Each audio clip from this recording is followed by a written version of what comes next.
ભક્તિ દેવી આવીને દેવર્ષિ નારદને પ્રણામ કર્યા, સનત કુમારોને પ્રણામ કર્યા. જ્ઞાન વૈરાગ્ય સજીવન થયા. જ્ઞાન વૈરાગ્ય દેવર્ષિ નારદને સનત કુમારોને ઋષિ મુનિઓને દરેકને પ્રણામ કર્યા. અને ભક્તિ દેવીએ પ્રશ્ન કર્યો દેવર્ષિ નારદને કે હું ક્યાં બેસું? મારે બેસવા માટે તો જગ્યા જોઈએ ને. તમે આજ્ઞા કરો, અહીંયા હું બેસું.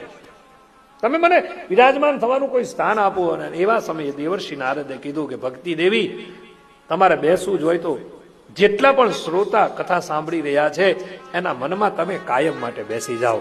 અને પછી ભક્તિ દેવી અને જ્ઞાન વૈરાગ્ય જેટલા કથામાં બેઠા હતા એ બધાના મનની ચિત્તવૃત્તિ.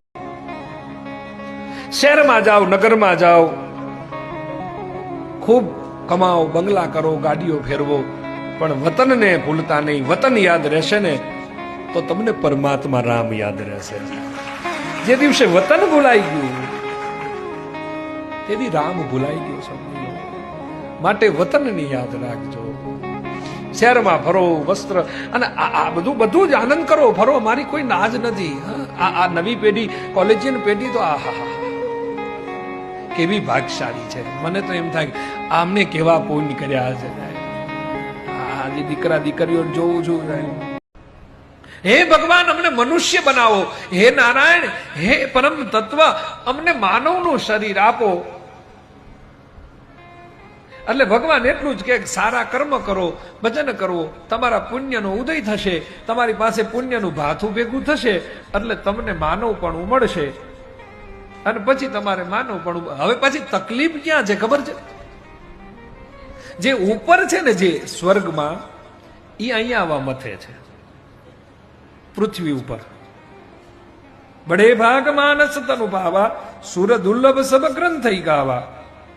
ઉપર વાળા અહીંયા આવવા મથે છે. લે હા,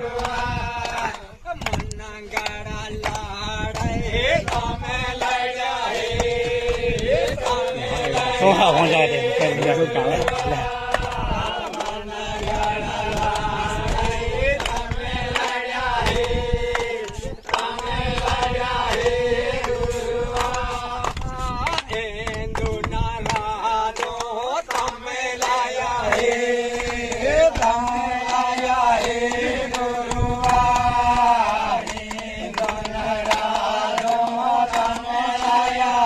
કે ગરીબ રાખ કે અમીર રાખ, બસ મને તારી પાસે રાખ. અને તારા સિવાય કોઈની આગળ ઝૂકું નહીં, બસ એવું મારું નસીબ રાખ.